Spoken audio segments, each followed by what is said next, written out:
Рассаживайтесь. Ой, у меня хорошая новость. Мы тут зарезервировали для почетных гостей. Почетные гости скромные, поэтому в первых рядах есть свободные места. Кто хочет, садитесь вот прямо здесь, в центр, не стесняйтесь совершенно. Да, и мы, правда, будем начинать, потому что мы и так уже задержали, и люди спрашивают, когда начнется трансляция. К слову, если ваши друзья не такие собранные и дисциплинированные, как вы можете, наверное, сейчас зайти в соцсети Охталаб и увидеть там трансляцию. Ссылка на трансляцию на Учеба Лайв. Это наши друзья и партнеры, и мы транслировать будем сегодняшнюю лекцию Майка, поэтому вы можете пошерить у себя в соцсетях, и ваши друзья об этом узнают. Ну что, начнем? Но я по привычке начал говорить.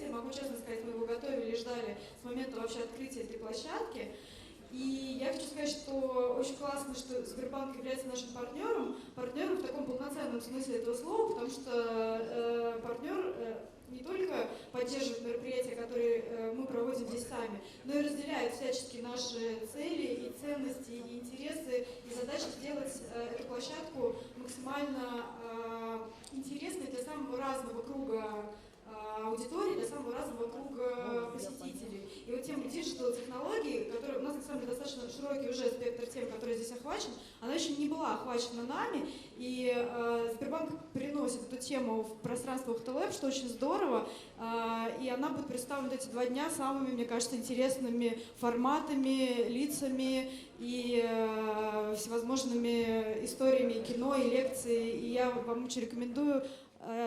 Сегодняшний день – это не последний день SBERDAYS, но еще будет завтрашний день, поэтому, пожалуйста, приходите и оставайтесь с нами. Слово Диме Абрамову, руководителю специальных проектов Сбербанка. Кира, спасибо. Если кто-то впервые добрался до Охталаб, кстати, давайте проверим, кто впервые в Охталаб. Поднимите руку, пожалуйста. Привет, друзья! Вот смотрите, это перед вами сейчас выступала Кира Тайманова, она куратор этого пространства, идеолог этого пространства, и благодаря Кире во многом появилось то, где мы с вами сейчас находимся. И правда, мы с самого-самого начала, когда еще это не открылось и не запустилось, думали о партнерстве, и вот наконец мы добрались, и я предлагаю сейчас бурно похлопать всем нам, что мы это сделали. Поддержим аплодисментами. Спасибо.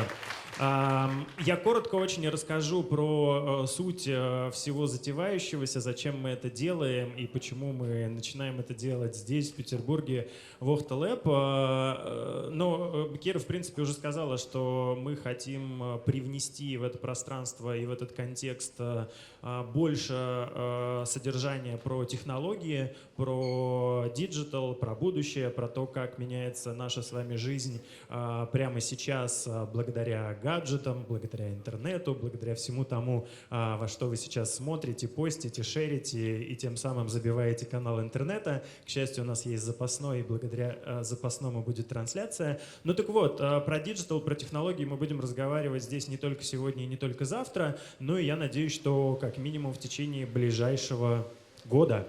Примерно такие у нас планы. Сегодня первая ласточка и в сегодняшнем дне такие ударные наши фавориты. Это лекция Майка, которая начнется с минуты на минуту. И после лекции у нас будет небольшой перерыв, и мы сделаем небольшую техническую замену на площадке и попросим покинуть вас ненадолго это пространство и зарегистрироваться еще раз на фильм.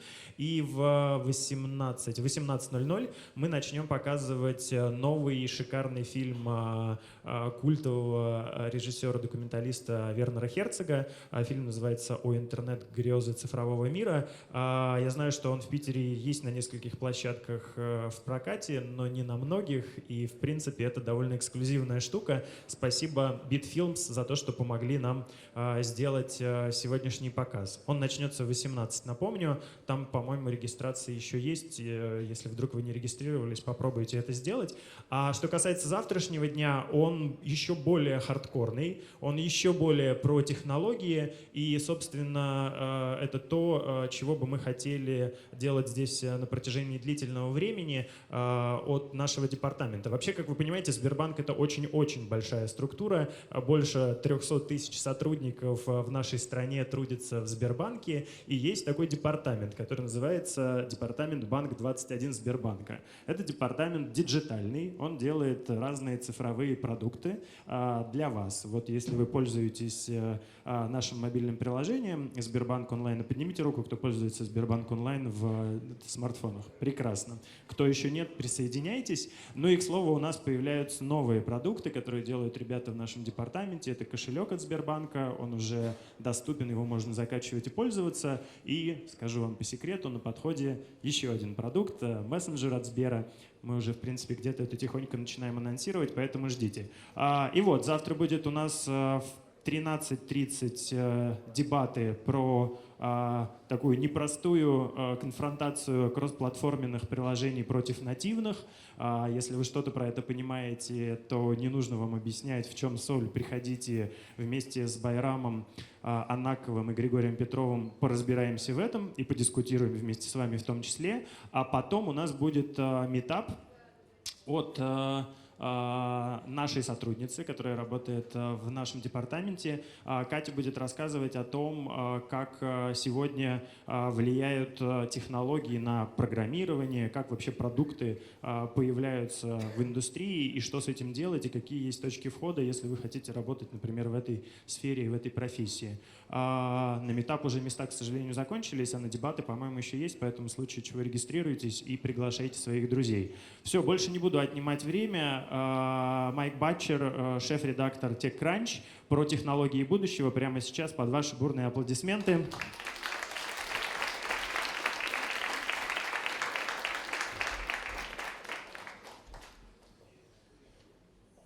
Добрый день. Меня зовут Миша Мизняков.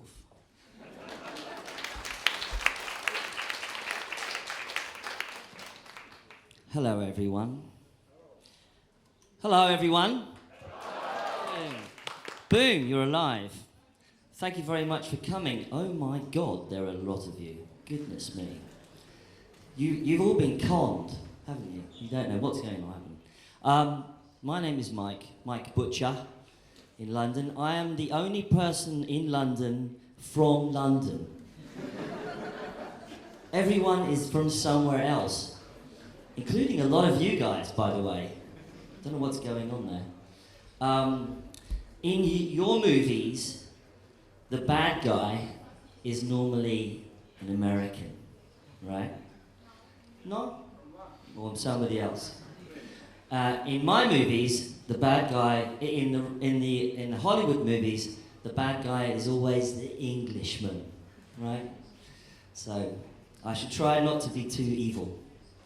I was asked to speak today about the future, and I was like, what? Like, oh my God, there's a lot of future out there. Now, if I knew the future, I wouldn't be here.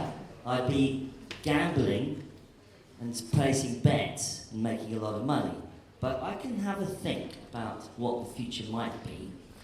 And the future looks a bit like this. Very beautiful and very mechanic. But did everybody see this movie? Yes. This is such a good movie, wasn't it? Such a good movie. Ex Machina or Ex Machina, depends on how you say it. So what I'm going to do is I'm going to talk about some new technologies, and you're going to go, I didn't understand any of that. What the hell was that all about? But anyway, it'll be about, you know, some new things that are happening in the world, and then we'll have a bit of fun. So, this is my contact details if you need me. I'm a journalist with TechCrunch. Everybody heard of TechCrunch? Yeah? Yes! Fantastic. We have reached the far corners of the world. I gather LinkedIn doesn't work here anymore, right? Oh dear. What the heck? I don't know, what's going on? Come on, Mr. Putin. And anyway, I normally friend people on Facebook that I get drunk with, so, but I'm in Russia, that's okay, that will probably happen. Let's talk about our augmented future, right? Our augmented future is a future where we are literally using technology to augment ourselves. We already do it with this, right? We already augment ourselves. How many people feel lost when you've lost your smartphone, right? It's awful, right? Bereft. How am I going to contact my friends? Who will I contact?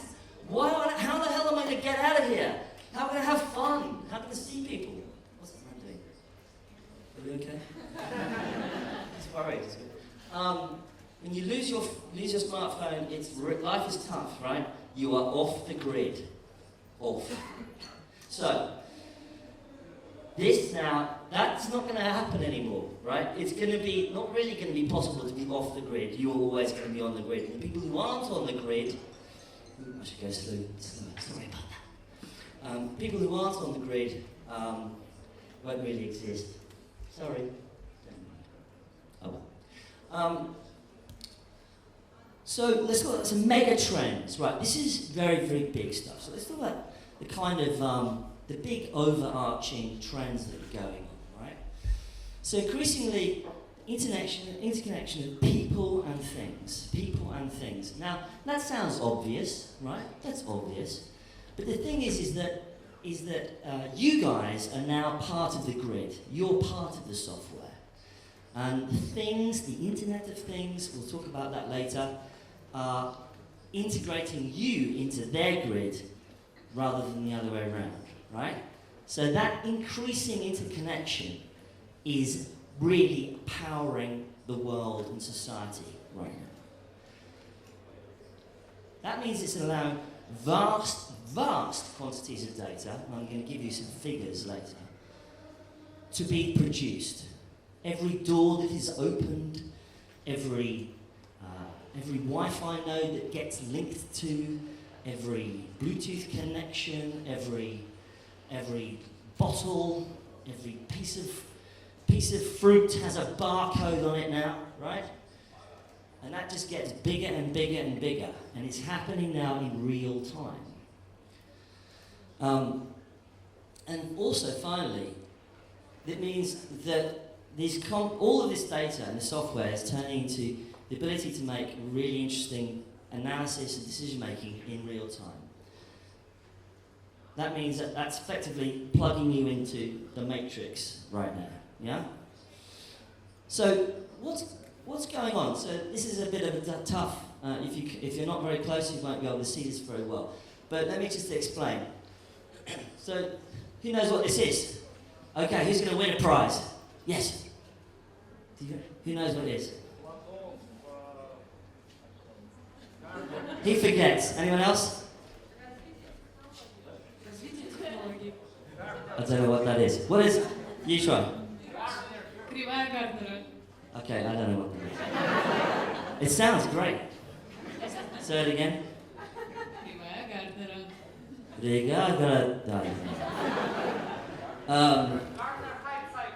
Dude! Thank you. Throw that guy an apple. Gartner hype cycle. Thank you so much, sir. So this is the Gartner hype cycle.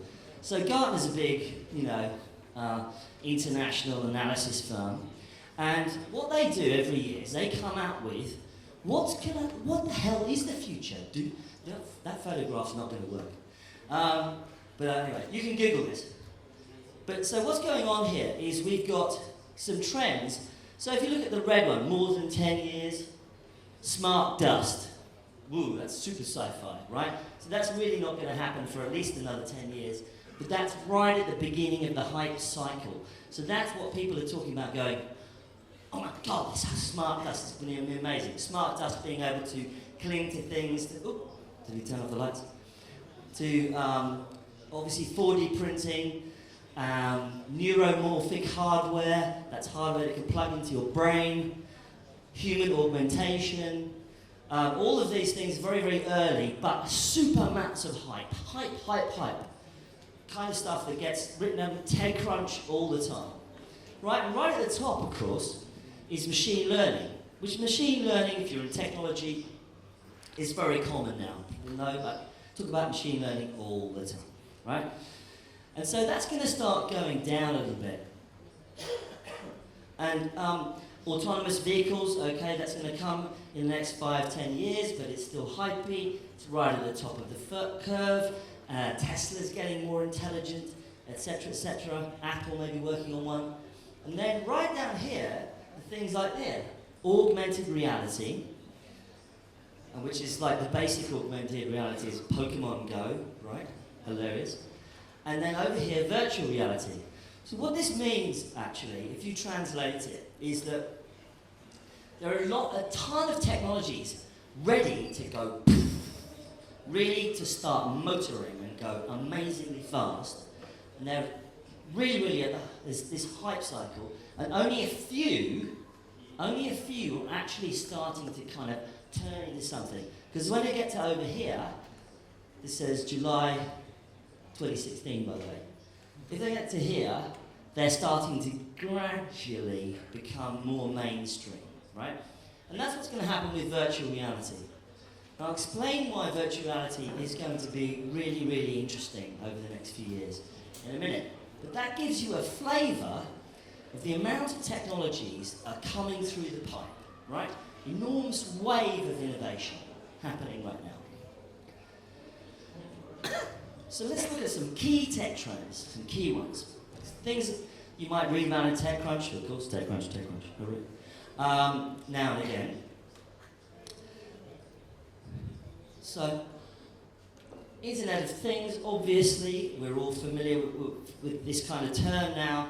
It's being able to track all sorts of objects, whether it be stuff you buy in the shops, it could be, it could be driverless cars, you name it. It also means there's a really interesting thing called digital twins. A digital twin is where you take an object and you turn that object, also you digitize that object so that it has its own twin in a virtual space. In effect, it means that that object has an online life as well as a real world life. So it has a digital twin. Almost every object will gradually have a digital twin. Let's have a look at some others. Can someone throw me a bottle of water, by the way? Sorry.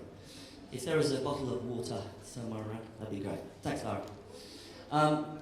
Wearable technologies. Who has a Fitbit? Put your hand up. Or something that you can track your health with. Yeah? Are you all like, no, you must be healthier than that. You look far too healthy. Maybe you don't need it. But this is the wearable technology, of course, incredibly. Thank you so much.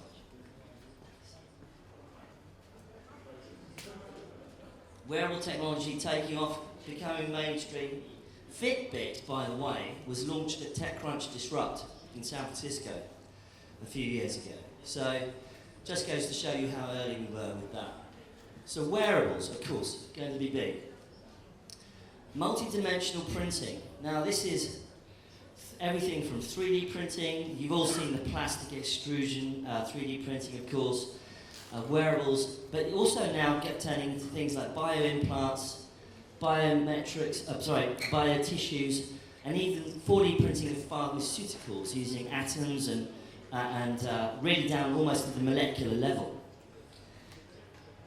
There's not going gradually, further and further into the future, there's not going to be much that you can't print. Yeah?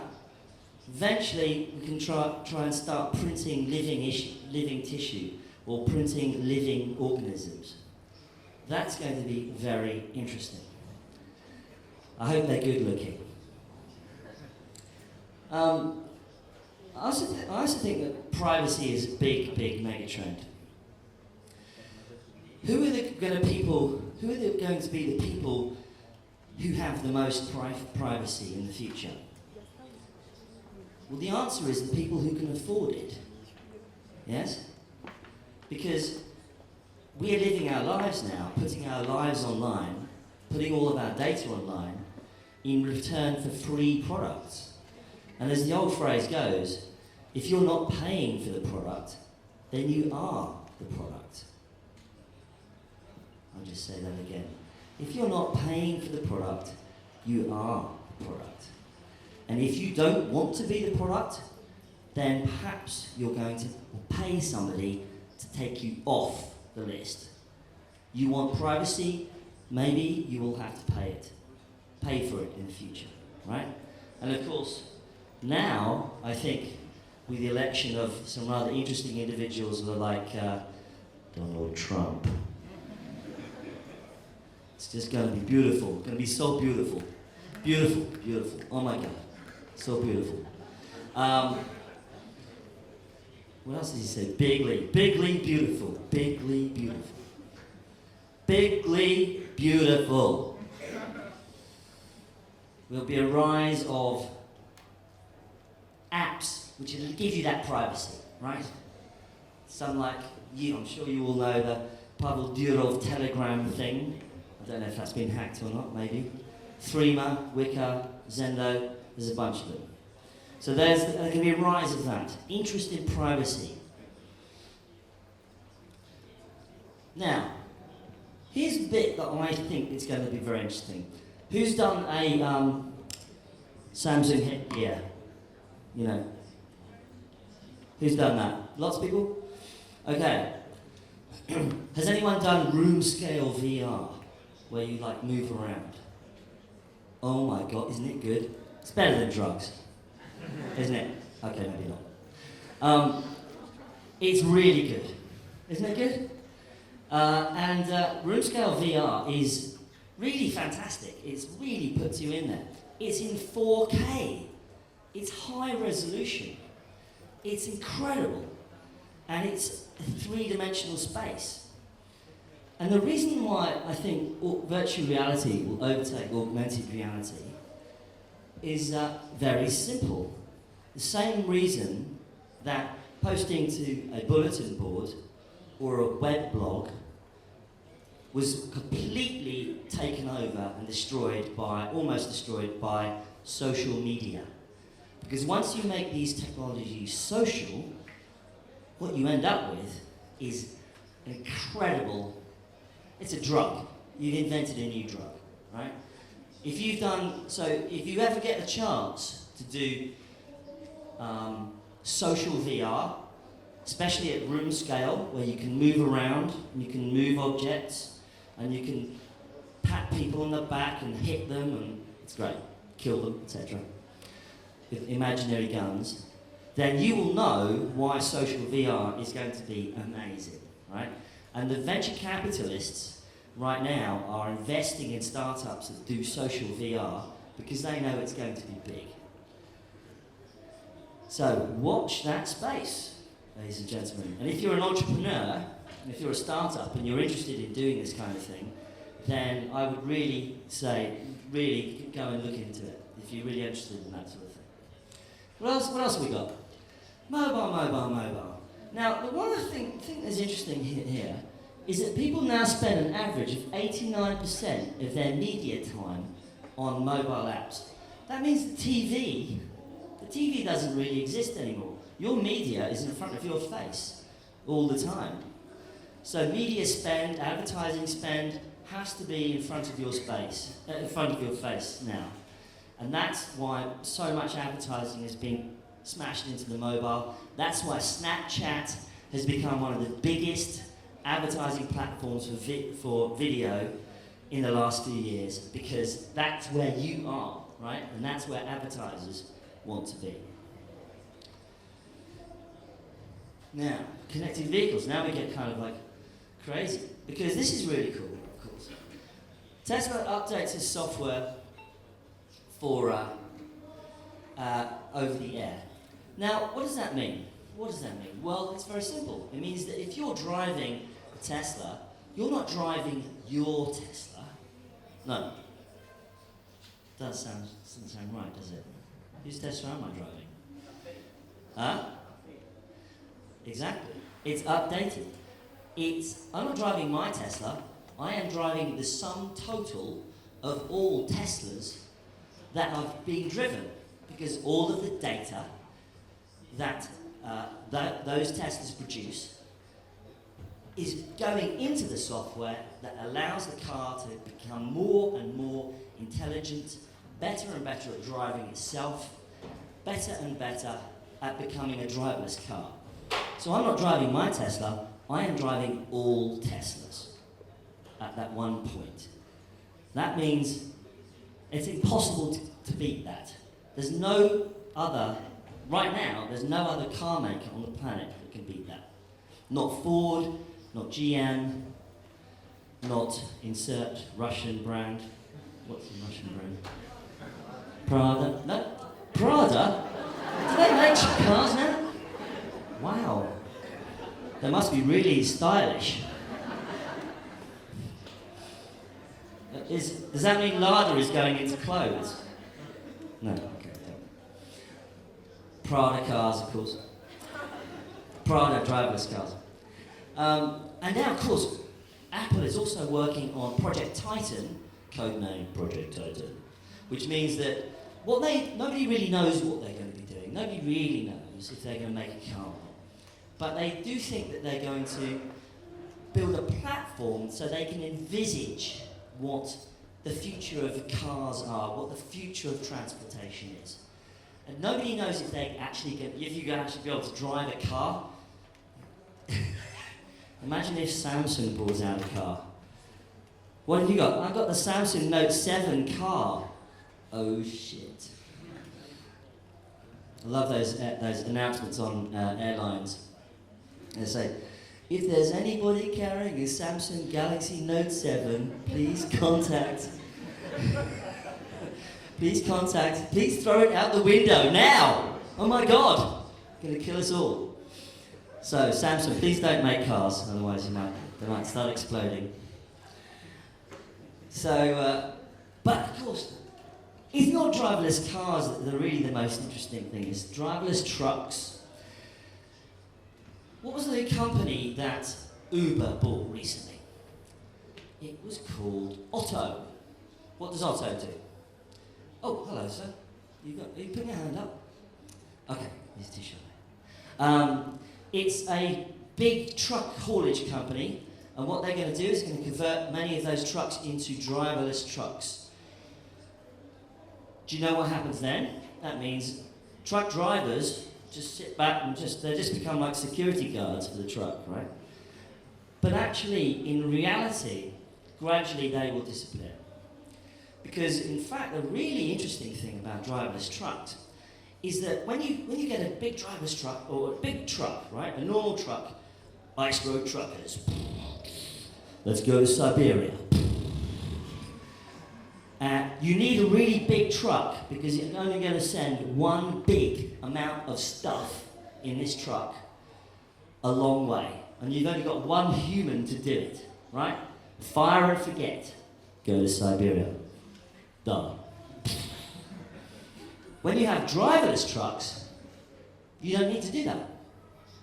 You just get a couple of blocks like this, make them up about this high, put some wheels on it, program the thing in, go. Go to Siberia. Yes, off it goes. But you don't need to do it once. You can do it, 20 times. Go to Siberia, go to Siberia, go to Siberia. Like that. And they don't need to be big. They don't need to be big. They don't need to be driven by humans. And they don't even have to go that fast. Because you're sending a ton of trucks all in one go. Like a train. Like a train on a road. Yeah?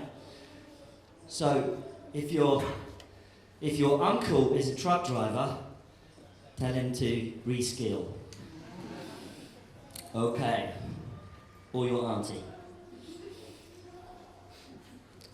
What else? Drones. Well, we've all seen the drones wandering around, going, I had a drone buzz me in my in my backyard in London recently. I threw a rock at it. And then I hit my neighbour. And then I got a lawsuit. Drones, obviously, drone delivery, blah, blah, blah. That's drone delivery, pizza, yeah, sure. Emerging economies are where drones make the biggest impact at the moment. Blood supplies, vaccines, medical supplies, drugs, pharmaceuticals, making an enormous impact. In fact, Matternet, the Silicon Valley firm, is now sending vaccines and blood supplies, 20, 30, 40 miles into the jungle, dropping them into villages that are completely inaccessible. And so drones make a massive impact in emerging markets like Africa. But the automation the automation that drones offer doesn't stop there. Farmers.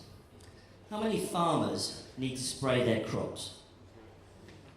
Pretty much all of them, right? How many farmers need to work out whether the crops need to be harvested this week or next week? All of them. How do you do that? Well, today, there are drone companies now mapping farms, providing highly accurate, detailed information on crops, on viability, on production, on all sorts of data you could think of. But it doesn't stop there, because a drone can be a tractor. A drone can be a big vehicle that you just fire it up, go and plough the field. Yes, sir. Off it goes, ploughs the field. You can sit back, have a cup of coffee, or sorry, we're in Russia, tea. Tea, watch your tractor.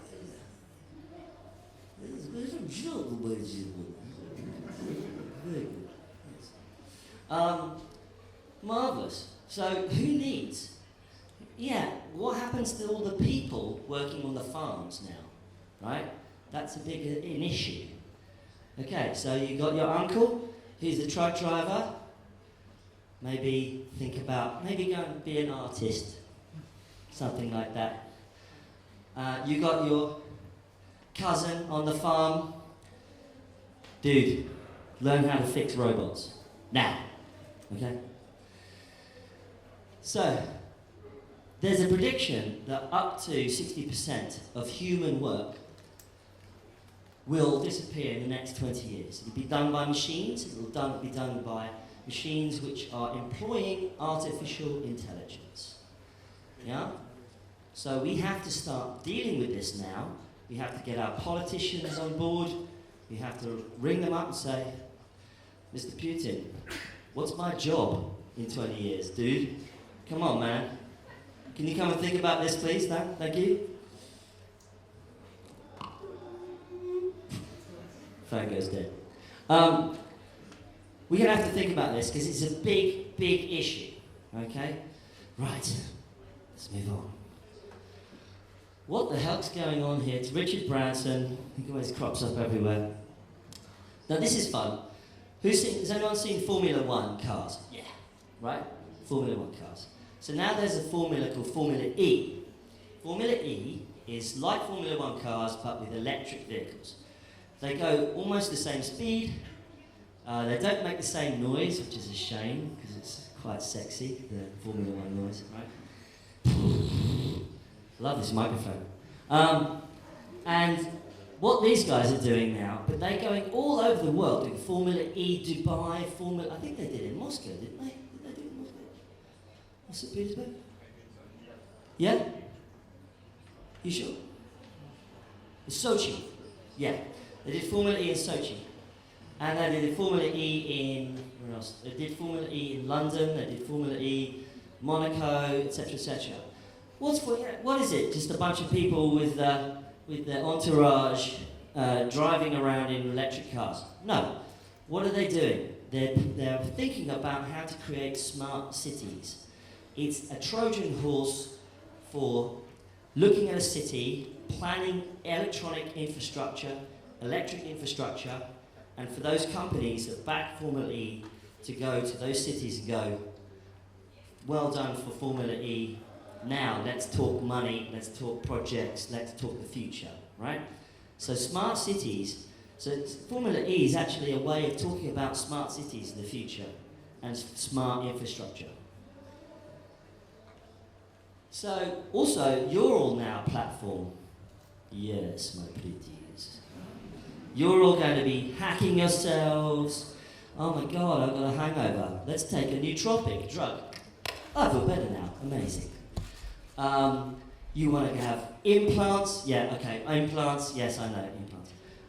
But you want to extend your longevity, you want to be transhumanist, you want to be smarter, you're going to take smarter drugs to make you smarter, get you, keep you working harder, getting that new job, beating the other guy in that department that you don't like. You know, the one, the really annoying one. Who like really sucks up to the boss all the time. Oh my God, so annoying, right? I know. Boom, nootropics. Through the work. So you're going to be biohacking yourself because you want to be better, you want to be smarter, you want to live longer, you want to look amazing. You are also a platform, remember? Just like Facebook or something. Battery technology, of course, battery technology is getting more interesting, but battery technology is limited by physics. So what's it doing? It's going to go down to the local level. That's what Tesla is doing. Tesla has now acquired Solar City. That is like the perfect marriage. Now they own enormous amounts of solar power. They own an infrastructure, a grid infrastructure for powering electric cars. They own electric cars. They own driverless car technology. This is an unbelievable strategy by Elon Musk. Unbelievable. So clever. And now they want to put batteries in your home so that you become the sequestration, it's a bit of a long word, that you become the place where all the power is held in your house. You are the power station now, in your apartment and in your house. And the only thing that's going to improve battery technology in the next couple of years is a technology called graphene, which is invented in England, actually. Yes, we can still invent things. Not too many, but we try. And it was invented in Manchester, actually. And that has the potential to create better batteries, new kinds of materials, potentially new kinds of vehicles. So that's going to be fun. And there's this other really weird thing, which I was talking to our translators earlier, and they said, no, we don't have a word for that. We'll just call it memoristas. Memoristas are new kinds of computers which hold data. You can switch it off, switch it on, and it just carries on working. Then no boot time, doesn't boot up. Am I on Facebook Live or something? Yeah, okay, right. Hello, Facebook Live. Send me some love hearts. Love hearts, please. Love hearts. Love it. So this thing is amazing. But it's still in the early days of technology. So you will see this start to happen in the next few years. Blockchain, of course. Do you know that were Russian guys who invented graphene in Manchester?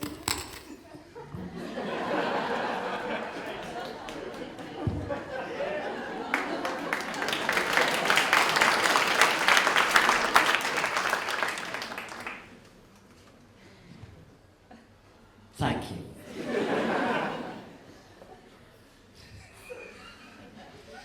I thought there was one thing left. No, you just shattered my dreams. I don't doubt it. You guys are so clever. I absolutely agree, yeah. And so, yeah, I mean, yeah, oh well. Right. Goodbye, England. Sorry? Wells is where you're very blunt. Did you know Russians made that? Dude, what the heck? Okay, right, back to the speech. blockchain replaces contracts, therefore lawyers, yay! Sorry lawyers, sorry lawyers, sorry. We hate lawyers. We don't hate lawyers. But there's a problem with lawyers is that what's happening is that there's so much law, right? It's impossible for a human being to sift through all this stuff.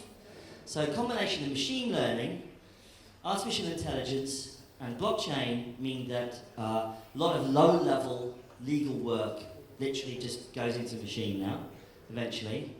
And so also because blockchain is amazing at verifying something is true, you put something on the blockchain. I know somebody who put their marriage on the blockchain.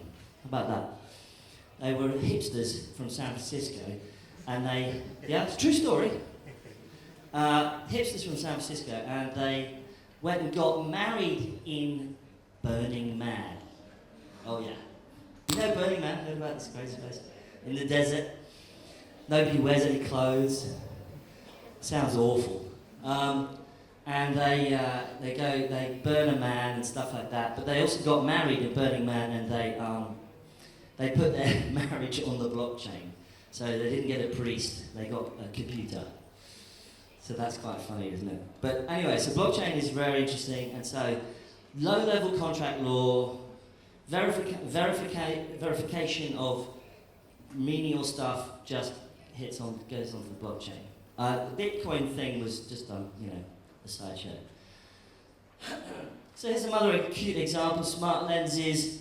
You can wear something now that will measure the blood sugar levels in your blood. But of course, once Google gets hold of that data, it'll be able to measure all sorts of other kinds of things as well, because you can do all sorts of interesting things with that technology. The Google will know all. And the next wave is eventually you end up going into the Apple retail store and they say you don't walk in to get a new phone, you go in to have something injected into your arm. You know, the iArm 7.0, 7 Plus, right? Because that's the sort of technology, that's where we go with this. That's where we end up at a point where you have something that's actually in you, that helps you, that augments you, that makes you better, that tracks your health, that unlocks your front door, etc. Right? That's where we end up. So, some other predictions from Ray Kurzweil, who's the inventor of the creator of the Singularity University. 2030 virtual reality is reality. It's as good as reality. 2040, we have effectively an AI, general artificial intelligence, which is as good as a human, if not better. And eventually, 2045, you stick something in the back of your neck, right? And you are in the grid. You are part of the grid. And eventually, you'll be able to upload your consciousness to the grid. So your consciousness can exist on the grid as well. I'm going to show you why that's possible. You think, this crazy Englishman with his really bad jokes, he doesn't know what he's talking about. I'm going to tell you, you're wrong. Okay? Why is it happening now? Why is it happening now? Right. You asked me. Why is it happening now, Mike?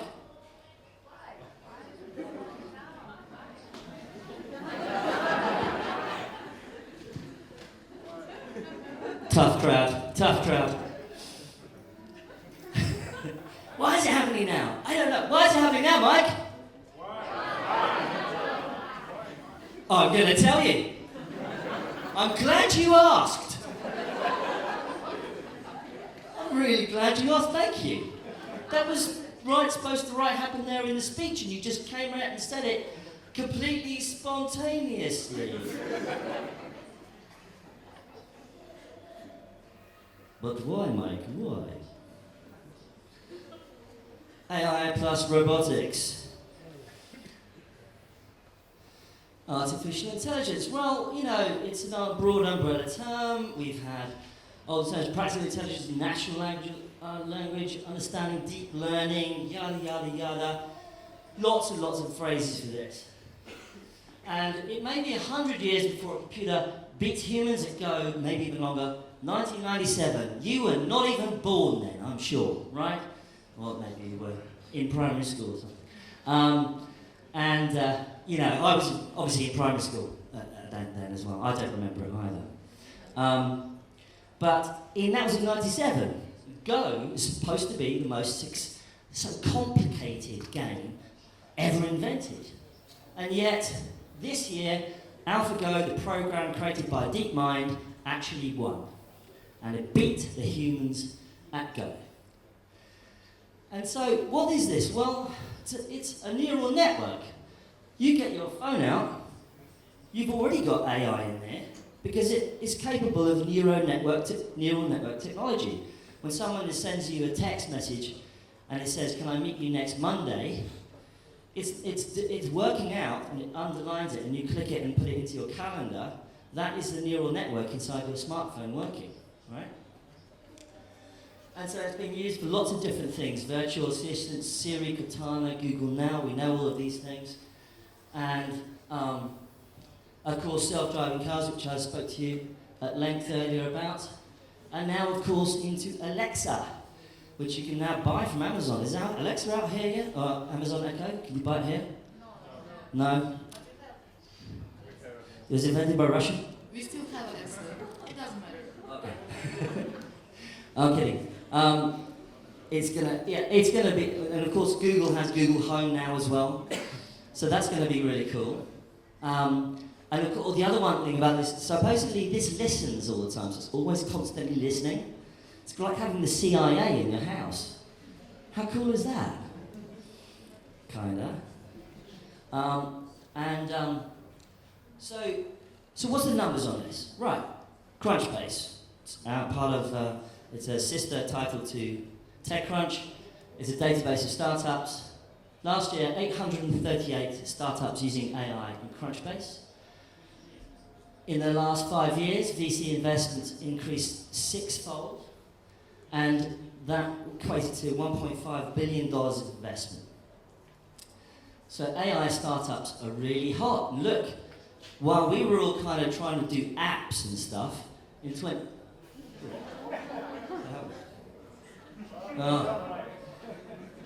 this is a thought bubble. Future technologies. Thank you, Microsoft. Where are you? Can you plug it back in? Guys, it's gone off. Do you know?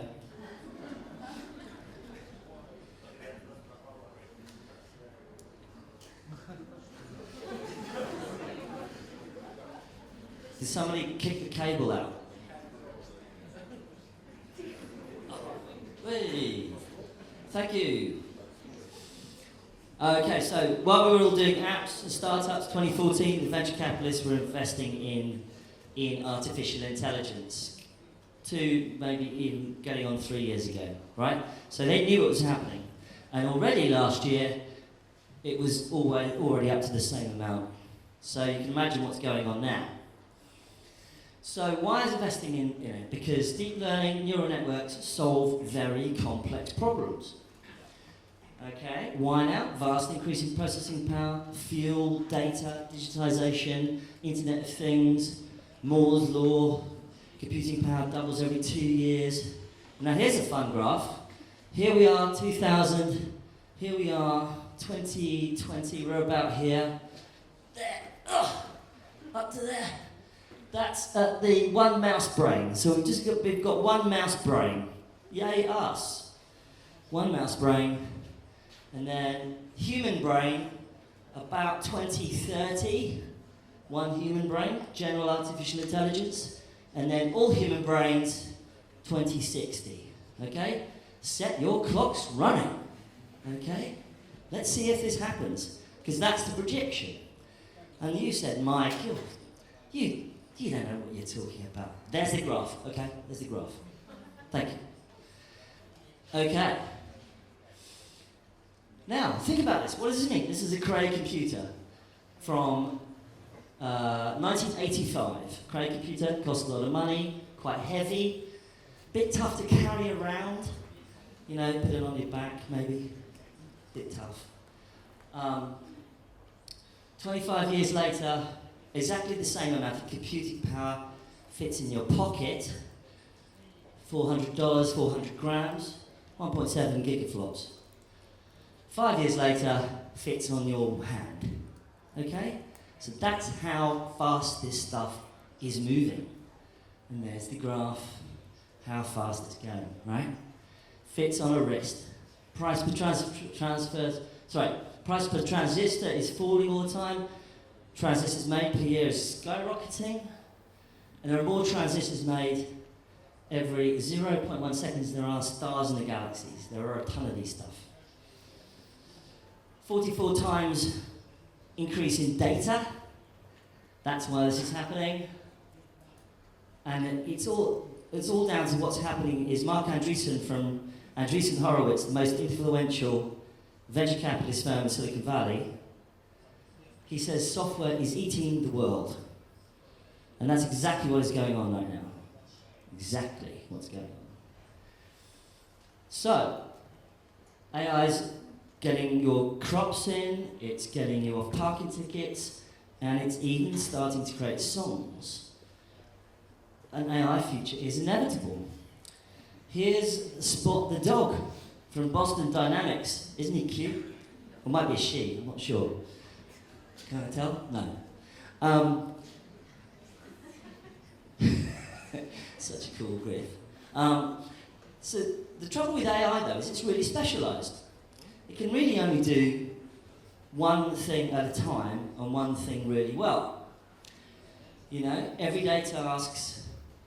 It's bad at doing things that you're really good at, like doing the washing up and talking to your friend and booking a flight and making breakfast, etc., etc. It can't do that right stuff. It can't emote. It can't. I'll sing a song. Some enchanted evening, you may meet a stranger.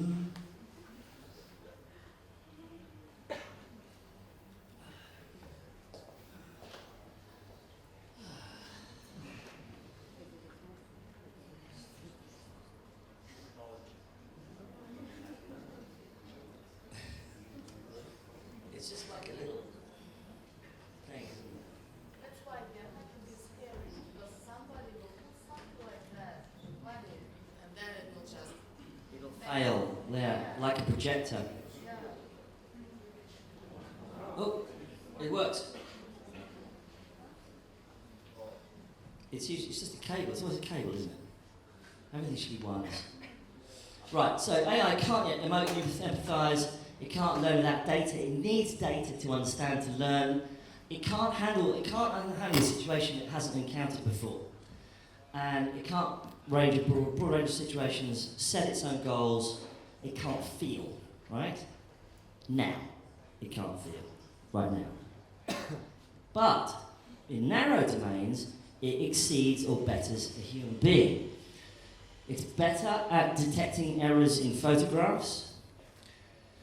It's better than you at playing games. Much better than you at playing games. Sorry, guys.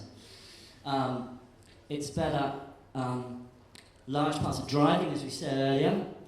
In fact, crash times are falling because of the capability of the Tesla to learn how to drive. And what happens then? If we get all this stuff, what happens then? If you're a business and you apply artificial intelligence to your business, you get something called AI lock-in. Okay? Application of AI makes a better product. That product creates more data, better data. The money you get from making that better product, you put into the AI. You get more profit as a result of making a better product. You put that money back into the AI again, which again makes better products, and so on, and so on, and so on, and so on, and so on. Right? So there's no way you can go, oh, it was fun having the AI in the business, wasn't it? Let's just get rid of it now. No, ain't gonna happen. It will become an integral part of every business. And I can recommend an extremely good newsletter, Exponential View, written by a friend of mine, Azim Nazar. Great, great newsletter. It talks about artificial intelligence all the time. But you know what? I'm fed up with talking about this. Let's talk about love. Yeah? Let's talk about love. He's crazy. Crazy Englishman. What's going on now? Hello? You are into the twilight zone. There's no going back now. Let's have a little experiment. You are really bad at dating, guys. What's going on with your dating lives? Huh? What's going on with your dating lives? I don't know. So. How about you? No.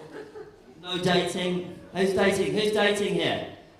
Dating, right. Let's go and talk to these dating people. You dating? How's the dating going? Good. Yeah, probably is, yes. And what do you use Tinder or anything? No, don't need Tinder. No. How about you, man? Pass on the mic.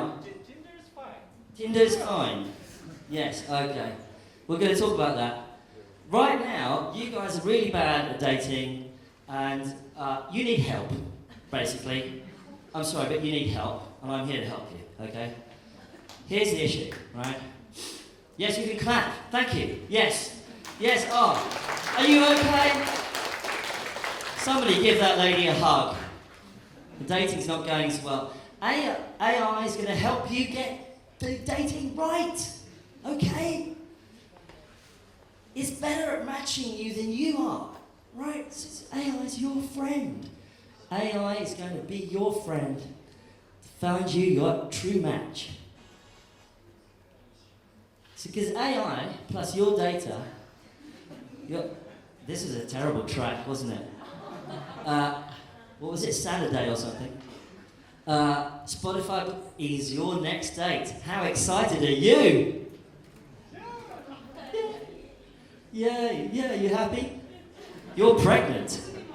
You're pregnant, the dating worked. Yeah, it worked out. It worked out. Did you need an AI with that? Not really. Oh, okay. Okay. You're my bad example. I needed someone who needs that. That's your next date.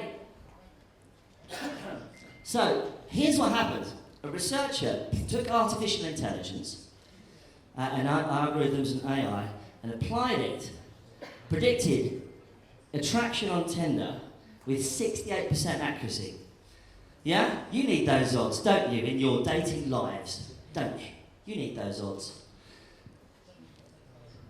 And now there's a Tinder box. The guys are going to be into this. The guys are going to love this because guys are really bad at talking.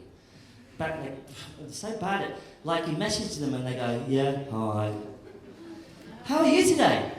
Okay. Do you want to go out? Maybe. Guys are so bad. Tinderbox chat selects profiles you like and starts chatting. So girls, be careful. You might be chatting to an artificial intelligence. Because here's how that works, right? So, are you a fan of avocados? Yeah, actually I am. I really like avocados. You want to come to a guacamole party with me? Oh, that's so witty. That's so witty. Ding! Phone. Oh, she said, she wanted to go to a guacamole party. Cool, okay. We're on. Guys, we've got to reply. So, those guys, you're ready to match. That's artificial intelligence. That's going to start affecting your lives. iMessage. Who said iMessage? So now there's some... Sorry? Don't worry. We'll do it about it. We'll do a session later. Yeah, don't worry. Burning AI, let's say, scans a profile to make you better. Remember, augmenting humans, making humans better. Scans your profile to find the better photographs. Blink picks the best photos for you. Because you're bad at picking good photographs. You think that one of you in the bathroom, like that, with the turd in the bathroom, like in the toilet, looks really good. Turns out not so good. Better than human. Blink was way, way better at telling somebody's age, and that will just improve. And here is a demonstration by MIT, which can read your mood. It can work out if you're happy or sad, and the people who are happy were rewarded, and the people who are sad were not.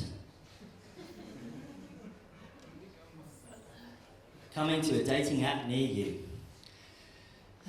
And finally, let's play a little video. Where does this technology go, right? Let's have a little think. 工作、回家，对他们而言，生活仿佛永远是一条循环的直线。 This is a sad video, but it's okay. We just want to demonstrate the potential for artificial intelligence. Do Light 已开启。 I got my new augmented reality headset. Ladies and gentlemen, 纯蓝海 it sticks in your ear.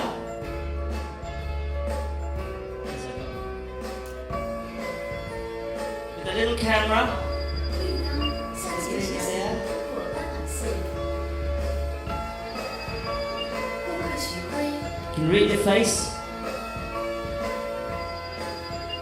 人民币1美元。石青虹桥，桥上石雕极其精美。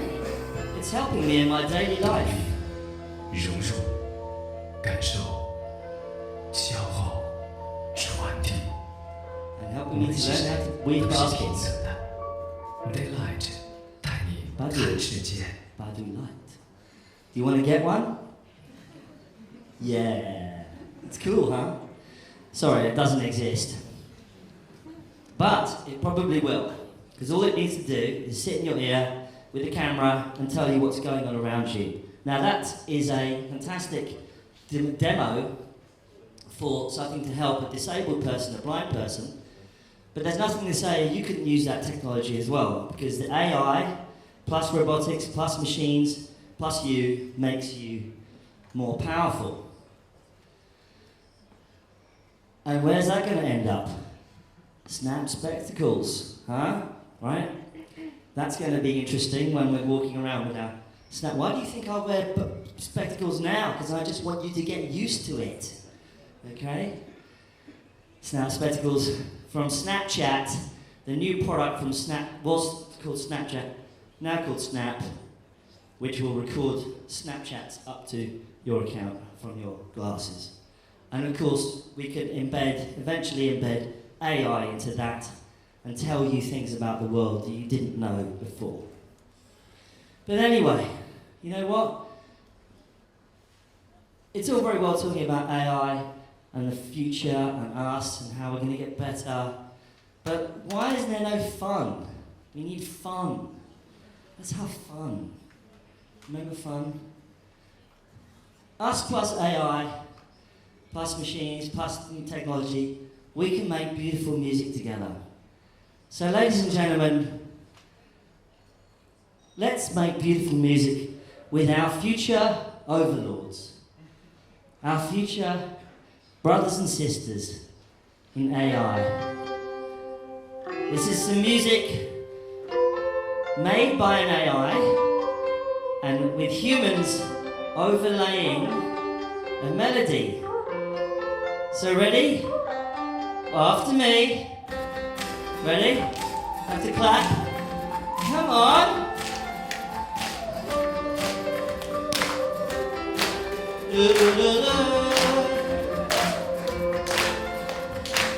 You can sing this in the bar later. Come on, stand up.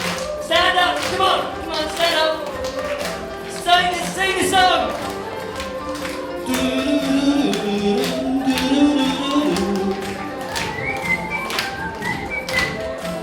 Come on, stand up. It's the AI talking to us. It's singing a song. This is our future, everybody.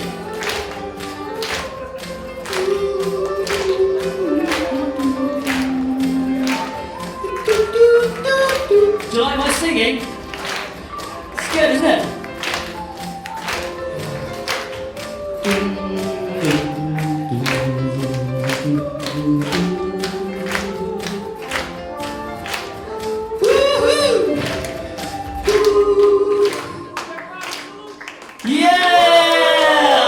Woo! Okay, cut it now. Thank you very much, ladies and gentlemen. I hope it was fun.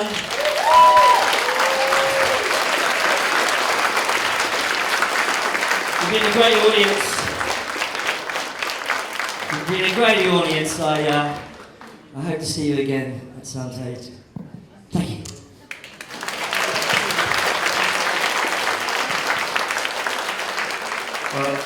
Друзья, мы сейчас микрофоны будем вам приносить, как только вы будете поднимать руку, чтобы задавать вопросы. Время у нас точно есть. Наверное, как удобно, можно, наверное, проще будет по-русски, потому что у Майка есть, сейчас появится наушник, и ему будут переводить на английский. Поднимайте руки. Смелее. Well, Mike, you forgot to tell us about quantum computation as a replacement for silicon transistors. I knew that would happen. I knew that would happen. Yeah. Look, I mean, the point about quantum computing is that it's just it is transformational, right? That's actually how we get to 2060 with. Effectively, quantum computing is how we get to 2060 with a platform which is effectively as intelligent as the entire of humanity collectively, right? So whether you're going to call it quantum computing, whether you're going to call it God knows what else, that's effectively where we're going to get to. That sort of thing. So, but yeah, I didn't go into it because my point was about like what are the practical effects of all of this stuff. So that's one. But it's a good point. That's good. It's a very good point. Question, Nana. Am I getting English in here? I think so. Thank you for your lecture. It was very fantastic, interesting. How do you think API platforms will change financial technologies, and will banks become technological institutions instead of financial institutions? Well, they have to become. They have to become technology institutions. They have to. Every business on the planet has to become capable of having its own platform, its own technology. If it doesn't, it won't survive. It's very simple. The banks right now are doing lots of things like wooing you to events with crazy conference speakers because they need people, they need talent to produce these new technologies, these new platforms of the future. In the UK right now, there is I'm sweating like a pig, oh my god. Makeup. There's a startup banks now called Monzo, which is built entirely as a brand new startup bank, which most of the apps that banks give you are not very good. This is a brand new startup bank.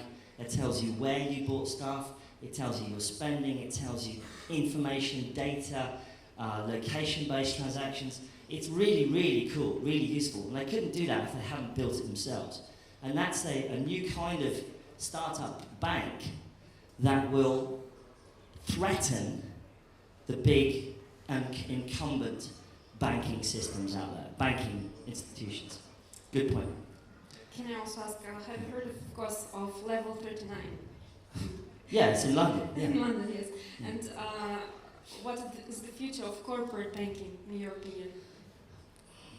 Are the banks going to open up their systems to become innovative? The banks are generally kind of loath to do that kind of thing.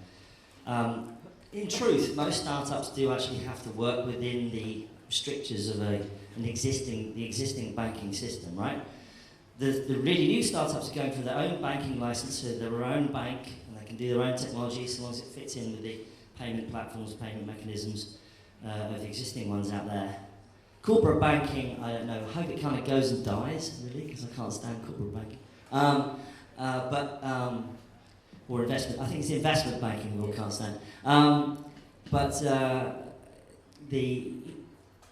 The main issue is that is that the existing banks, probably what will happen is somebody will get scale and then they'll get bought, or someone will get scale and raise enough money, capital to really start to threaten the big ones.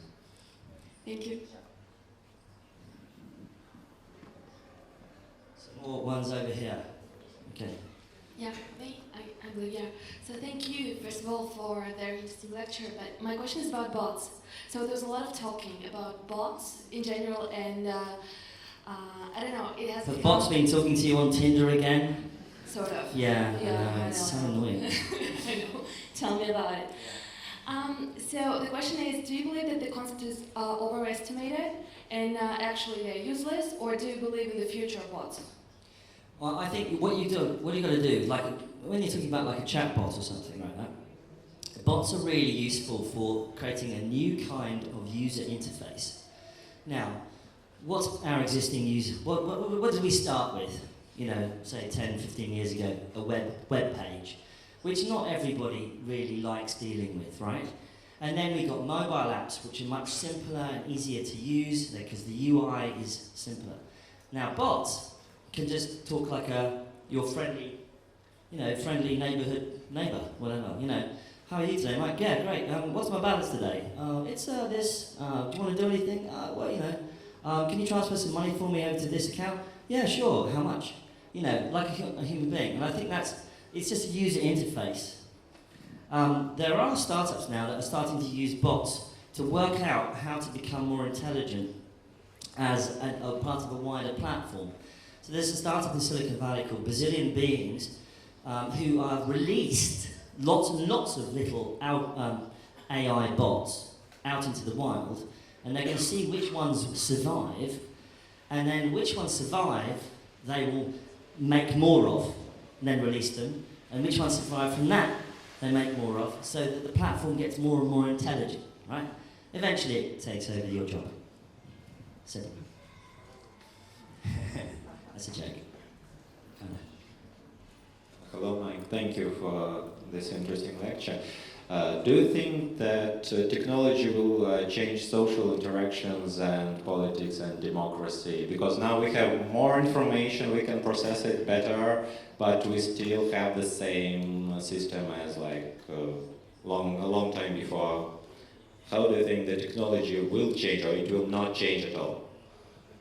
Well, it sort of already has, kind of. The US election was massively influenced by social media, and a lot of that stuff was done by bots, actually, by Facebook pages, automatically generated Facebook pages, automatically generated Twitter bots that would target individuals, because it's very hard to do this kind of stuff at scale. You need technology, right? So it already has done that, number one. Number two, will we get more direct forms of referenda, for instance, I want to vote for someone on my app. I mean, you can do that in Estonia right now. You can vote online. I'm not sure if you can vote on a mobile, but you can certainly vote online instead of from your house, effectively. But you could do that in Estonia with only 1 million people. A little bit harder with millions and millions of people, hundreds of millions of people. Yeah, but using bots you can exploit the system, right? Are you a hacker? I've heard about you Russian hackers. Look, that would be the ideal world, right? But we've got to get the policymakers on board. We need to be able to explain to them what's going on. We need to explain that they will get a better society if they embrace technology in this way. So yes, I think that would be the ideal scenario. Unfortunately, at the moment, I think that to some extent we have to be wary about the influence of technology on our democracy. And actually, a lot of people are now saying, especially after the US election, that maybe we should just go back to paper, because you can't hack paper. Yeah, but still we will have the same problem. This guy's not giving up, is he? Yeah, but still we'll have the same problem. Next question. Don't you think that it's going to be something like a war? Because right now startups are going not to mobile or internet, they're going to offline old school industries like cars, transportation, energy, healthcare. And on one hand, we have government with tons of regulations and with tons of lobbyists from old school corporations. And government needs votes, and old corporations need some regulations to stop startups and venture capitalists. And on the other hand, we have like young startups and entrepreneurs and venture guys. So what do you think? How it will look like? Yeah, you're right. The initial wave of entrepreneurship in technology wasn't against traditional incumbent industries. It was creating new kinds of platforms like social media that didn't exist before. Yeah. Now you're correct. Now it's going after healthcare, transportation, logistics. You name it. But then that's just natural because you can't stop. Technology is having to become part of those sectors anyway, and all of those sectors now realise that they can't compete without effectively becoming tech companies in their own right. So you can't stop it. It's not going away. You can't turn back the clock. So but they are trying. Like FDA started to regulate mobile apps for fitness just this year. So it's a blocker for tons of startups, I think, in the world. Well, I think the best kind of regulation is light touch and beneficial. So, okay, you've got a fitness app. Let's make sure that people using this fitness app don't have a heart attack because they're going too fast. And they put in their age, and it turned out they were going too fast and they dropped down dead.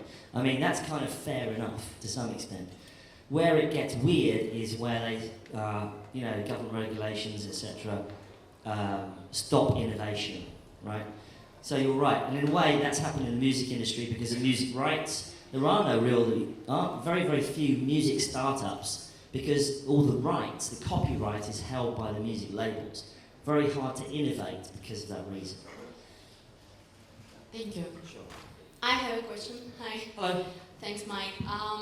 You mentioned Snap spectacles, and I remembered Google Glass. Do you agree that it failed, and why? Very good question. Do you know a guy called Robert Scoble? Heard of him? He's kind of like an older guy, and he's like really geeky. Yeah, he loves technology. But he's an intelligent man, a smart guy. But the point with Google Glasses is that they gave Google Glass to all these super geeky people. Google Glass, Google Glass, Google Glass, and point them everywhere, right? That's not cool, right? And everyone hated it because they were pointing a camera at somebody and it was just geeks using it. Snapchat, or Snap, is going opposite direction. They are popping up random vending machines in Los Angeles or on the beach and just giving them out to kids and millennials, all you guys really, and saying, just go and play with it, have fun. They're not giving it to geeks. And that's why that will succeed. Google Glass failed because, well, number one, who wants a big cinema screen in the top right hand of your view all the time? Nobody. And the other reason is there was no social element to it. Snapchat, Snap spectacles, highly social, totally social. All of those things, those Snap spectacles will be used in parties, holidays, vacations, just fun things, yeah? And it's going to become an enormous platform for video because it's so easy, it's fun, it's not geeky, it's mainstream, or it's something that cool kids like to do, yeah? And that's how that will get adopted. So that's why it will. And also it doesn't cost $1,500, which was what Google Glass did. Okay, thank you. Yeah, we'll see how it goes. We will see. Very good point. Any other last questions? 1, 2, 3. Okay. Hi, Mike. Hi. Well, my question will be not about the technology. You were the one having trouble with dating, weren't you? Yeah. Well, Tinder was not that successful. Oh, okay. But I think that bots are unfair. Yes, exactly. The bots are unfair. But my question will be about the human, first of all. There is no doubt that the technology will develop and will make our lives better. But at the same time, we keep on spending more time in front of our smartphone, working on laptop, and I have a feeling that it's obvious that it's going to be developing more and more. I'm personally very eye-shorted, and I think that it's a very big problem. I mean, the impact on our health when we interact a lot with digital technology. And my question is... You're worried about your eyesight? Yeah, eyesight, sorry. Yeah, sorry. Is it going to change, like, what do you think? Will the system of how the image is being will be working not only with computers but with some other devices which are less harmful for people with such problems? Well, I mean, you know, I think that's a fair comment. I mean, that's why in Silicon Valley, certainly, like everybody, so many people went for standing desks, so they won't sit down all the time. They take regular breaks. You know, I mean, that kind of, you know, you got to look after yourself in the end, right? You've only got one body, or maybe you might have several in the future because you can clone yourself, right? Yeah, you got to look after yourself. That's like how many health apps does everyone have? Health apps, who like, you know, telling you to do push-ups and stuff. I've got a ton. I never do them. I do this in the bar. That's my exercise. But I've got a very strong forearm as a result. It's incredible.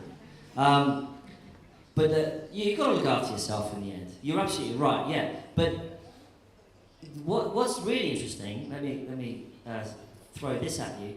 Magic Leap is a technology which what they've done is they are going to project image into the back of your eyeball, yeah, so that you perceive images as if they were real in front of you. So I don't watch at the screen? No, the screen comes to you into the back of your eyeball. How cool is that? Well, that's pretty cool. Yeah, so you're not focusing on anything, you're just seeing, you know, a whale appear or something like that, something weird, yeah? A zombie running at you.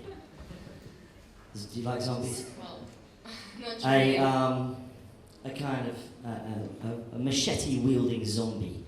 Oh my God, where am I going with this? So the point is that the idea, that's why I think that's partly why Google Glass failed, because it actually takes a helicopter pilot about 80 hours of flight time to be able to fly with a head-up display in one eye and be able to see out the other. That's 80 hours of flight time training on a head-up display with a helicopter pilot. Now, Google tried to put that in front of ordinary people with no training, and nobody was used to it. So obviously that was going to fail, and the reality is that no big technology maker or manufacturer, like Apple for instance, will come out with a technology again like Google Glass, because everybody saw Google Glass and it failed, and now nobody wants to repeat that exercise, okay? So hopefully your eyesight will be okay. Right, there was a couple more up here. Wow. Are we going to keep going? How long? Is everyone getting tired of me yet or not? Mike, when you get tired, just walk away and go, oh my God, so boring. Okay, go. Thank you for a very interesting lecture. You told a lot about how our future will be amazing with these new technologies, but how about the side effects? I mean, you mentioned one, talking about truck drivers. They're going to lose their jobs sooner or later. I work as a translator, and every day I hear that people saying that one day you're going to be replaced with Google Translate. Well, who else are in zone risk? I mean, in the future, or 5 years or something? The point about something like that is that if a machine can do it and can do it almost as well or as good on a very specific, repetitive thing like translating words, so you just take an alphabet, 2 alphabets, work out which ones, work out the translation between the two, the simple. That's what the machine can do. And so that is going to be tough for, everyday translation, if that's a thing, if that exists. Where it won't be replaced is in complex human-to-human interaction, like diplomatic relations or business transactions. You'll be fine. You'll be in a job, especially as you're so good at English. Thank you. You're welcome. But for me walking around Moscow or something, going, oh, what's that? And how much is this? With the thing in my ear going, whatever. And I can, that'll be okay. I'll just use that. I won't need somebody. I won't need a translator to walk around. And in fact, that never existed before. Because that never existed before, it makes my life better. If I'm walking around St. Petersburg or whatever. And then it makes the economy better because now I can order lunch and get a taxi and sit and chat with my friend, etc. So it's actually that improves life when it wasn't going to be you weren't going to walk around with me like, that's 200 rubles, you want lunch, do you want the salad? You weren't going to do that, were you? Right? So now smartphones, technology, that's going to improve my life, right? And when I need you for the diplomatic relations, the nuclear weapon negotiations between Putin and Trump, which is obviously going to happen. I will give you my business card. Yeah, I'll get your business card. Cool. Next questions. Let's get to other questions. Up there, down here.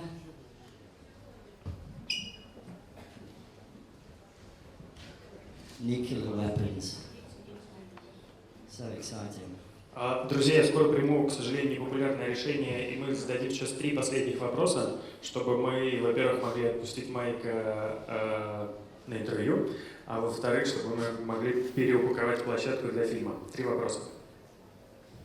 Mike, thanks for your lecture. Technology gives us enormous opportunities for self-development. Right.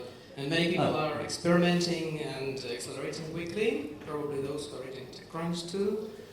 And of course those ones think most of the people are not doing something with themselves, so they're not changing. And in a few decades we'll have a lot of cyborgs, biotech related people. Do you think humanity will split into new species, or it will stay the one? Definitely. We're all going to be, some people are going to be living underground. They'll have very white skin and all the hair will fall off because they won't need hair anymore. And then some people will be living above ground but be really hairy. So there'll be 2 different species. The ones above ground will have mobile phones because they can get signal, useful. And the ones living underground will not. No, I'm joking. No, obviously not. We're not going to split into different species, but as William Gibson, the author, said, he said, the future just happened, it's just not evenly distributed yet. Right? So, in other words, there are some very, very high technologies right now which some people have access to and many people do not.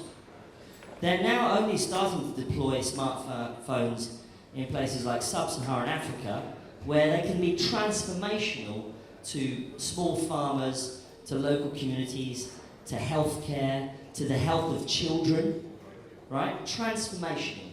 All of a sudden, you can take an app on a mobile phone and you can point it into the eye of a child and you can tell whether or not it has river blindness or not. Prior to today, you couldn't. And prior to the fact that the mobile phone wasn't available to them, you could not. Even though that technology has been around almost 10 years now. So, yes, the future just happened, it's just not evenly distributed. It's not about species, it's about access to tech, access to the democratizing influence of technology. Next. Hey Mike, I have a very simple and short questions about, do you use a WhatsApp or Telegram? Both. I have about 9 different messaging apps. Let's see, where's my list? I have, let's see, here it comes. Twitter DMs, WhatsApp, Telegram, Skype, Slack, Signal, Wicker, and then when I'm in Korea, I have Kakao Talk, which is cool. Oh, I've got 5 messages on Kakao Talk. My Korean buddies. I've got, what the hell's that one? Fleep. Oh no, I don't use that. Confide, Threema, Jot, FireChat, Zendo, WeChat, Path. No, nobody uses that anymore. Solidarity. No. I've got a bunch of them. Yeah. But Telegram I use most of the group messaging, actually. Yeah. Майк, скажите, пожалуйста, что вы думаете о мировом правительстве? Неизбежно ли оно с распространением технологий повсеместно? Как вы думаете? I hope so. It'll do a downside better than the idiots we've got in charge at the moment. Global government. What the heck? What are you, conspiracy theorist? Yet. Do you know what I think, actually?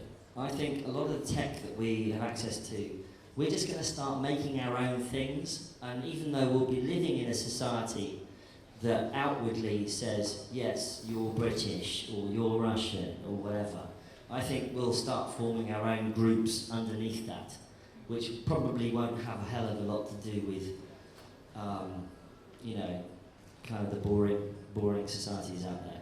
We'll just do our own things. We're all going to go and live in houses and stuff together. You know, big, like, I'm making this up, I'm joking. I'm getting tired. Next one. Last one. Здесь вопрос. Wait. Go. Вы говорите про то, что у вас 8 мессенджеров.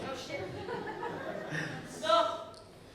Can you come over here? I need my human translator. You say that you have 8 messengers. And there is a lot of information for one person.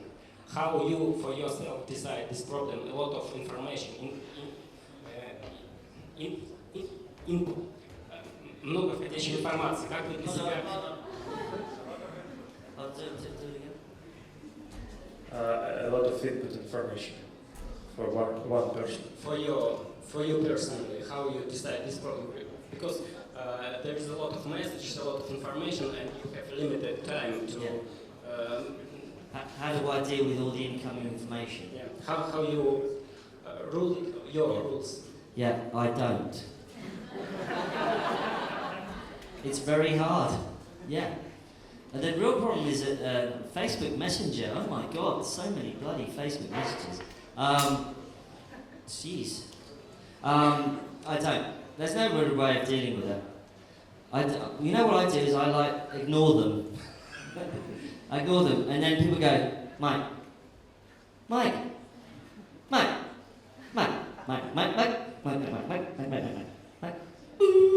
Tune it out. And then I go back and I'm like, oh, that looks important. Oh, hi, Mike! So, there's no real way of doing it, because there's no, like, you know, Gmail has priority inbox. There's no such thing as on messaging platforms right now. Maybe there will be one day. Mr. Durov, you have to build that into Telegram. How are we getting on? Майк Батчер на SBERDAYS под ваши школьные аплодисменты. Спасибо огромное. Как говорится, как рок-н-ролл, да? Друзья, буквально у нас 30 минут есть на то, чтобы переупаковать пространство. Если вы не регистрировались на фильм Херцога, наверное, вы можете попробовать это еще сделать. Зайдите на таймпэд, попробуйте, ну и ждем вас завтра тоже. Здесь.